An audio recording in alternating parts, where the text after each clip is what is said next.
Assalamualaikum students, I am a mathematics teacher of class 7th A. In previous lecture we have done 10.1 and in one group we have done question number 1 of 10.2 also. So for another group I am doing this again. Okay ji. In exercise 10.1 we have used 3 equations. वही 3 equations हम दोबारा use करेंगे जो हमने 10.1 में use की थी. ठीक है. A man purchase a table for ₹750. बेटा data is important. It is important. What is data? In data we will write the given and the required terms. क्या गिवन है, क्या रिक्वायर्ड है, क्या गिवन है, क्या रिक्वायर्ड है, ये चीज़ हम डाटा में लिखते हैं. See, a man purchase a table for ₹750. 750 rupees की टेबल एक आदमी ने परचेज की यानी ये उसकी हो गई कॉस्ट प्राइस. कॉस्ट प्राइस उसकी ख़रीदने की प्राइस है, उसने परचेज की. तो मैं लिख दूँ cost price is equals to ₹750. आपने देखा मैं क्वेश्चन को तोड़ के पढ़ रही हूँ.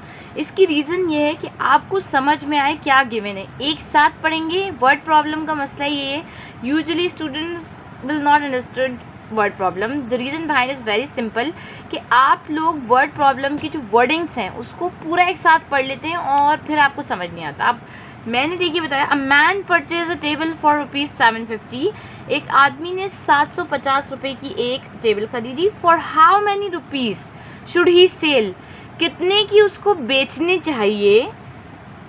It he sell it so as to gain 5%. अगर उसको फ़ायदा पहुँचे 5%, कितने की वो बेचे कि उसको फ़ायदा पहुँचे 5%. ठीक है. फ़ायदा गेन मतलब प्रॉफिट. ठीक है. एक आदमी ने 750 की टेबल खरीदी. कितने की वो खरीदे, कितने की उसने खरीदी होगी जो उसको फ़ायदा हुआ 5% का. ठीक है. कितने की उसने खरीदी होगी. For how many rupees should he sell. ठीक है. अब आप देखिए कि कितने की उसने खरीदी है. आपको के पास जो आपको रिक्वायर्ड है वो है सेलिंग प्राइस और जो गिवन है आपको वो है गेन परसेंट गिवन है. बेटा सिंपल तरीका है. कोई भी वर्ड प्रॉब्लम सॉल्व करने का या किसी भी प्रॉब्लम को सॉल्व करने का सिंपल तरीका ये. रफ वर्क में आइए, वो तमाम इक्वेशन लिख लीजिए जो इससे रिलेट है. आप देखिए मेरे पास प्रॉफिट जिसे मैं गेन कहती हूँ, सॉरी आपकी बुक में गेन लिखा है. Gain is equals to selling price minus cost price. यहाँ पे पहले ही बात हो गई है गेन की. गेन मीन्स फ़ायदा हुआ है, मुनाफा हुआ है. एक आदमी ने 750 की खरीदी थी टेबल और उससे कुछ ना कुछ फ़ायदा हुआ है, 5% उसे फ़ायदा हुआ है उस पर. तो उसकी सेलिंग प्राइस क्या होगी, उसने कितने में बेचा होगा.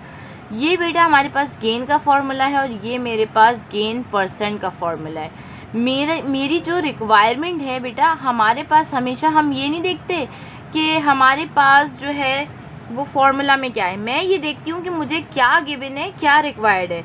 ये फॉर्मूला देखिए गेन का फॉर्मूले में मुझे गेन भी नहीं पता और एसपी भी नहीं पता. अगर एक इक्वेशन में 3 अननोन है, 3 चीज़ें हैं और 3 में से 2 ही अननोन है तो आप बिल्कुल भी उससे मालूम नहीं कर सकते. अगर एक इक्वेशन में 3 चीज़ें हैं तो 3 में कम से कम 2 तो आपको पता होनी चाहिए.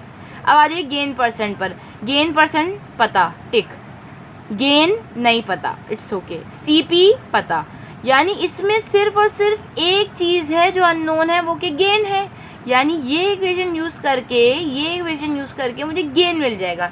मेरा मोटिव क्या है वो इम्पॉर्टेंट है. मेरा मोटिव हरगिज़ ये नहीं था कि मुझे जो है वो गेन निकालना था. गेन तो मुझे निकालना पड़ा.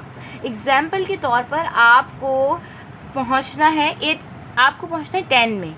ठीक है. आपको 10 में पहुंचना है तो आपको 9 पढ़नी पड़ेगी. ये आपका रास्ता है. यानी कि मुझे सेलिंग प्राइस निकालने के लिए, सेलिंग प्राइस तक पहुंचने के लिए जो रास्ता इख्तियार करना है उसमें मुझे गेन मालूम करना पड़ेगा. ठीक है. सॉल्यूशन की हेडिंग डाल के पहले मैं ये फार्मूला यूज़ करूँगी. मैं डायरेक्ट ये फार्मूला यूज़ नहीं कर सकती. इसमें है ना हमारे पास एसपी और यही हमारे पास रिक्वायर्ड है. तो मैं डायरेक्ट ये यूज़ नहीं कर सकती, मैंने लिखा gain percent is equals to gain upon CP multiply by 100। Gain percent मेरे पास 5% था, गेन मुझे मालूम नहीं था, अननोन था, CP मेरे पास 750 था और मैंने इसको मल्टीप्लाई किया 100 से।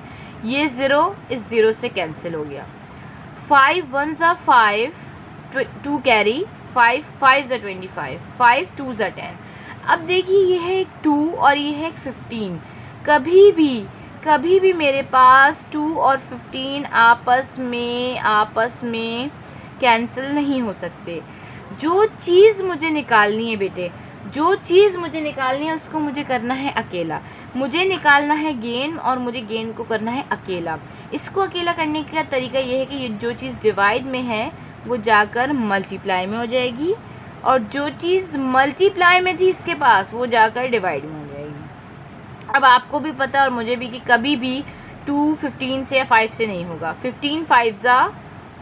15 को अगर मैं 5 से करूं तो 5 × 5 25, 5 1s 5 2 75। मेरे पास आ गया गेन इज इक्वल्स टू 75/2।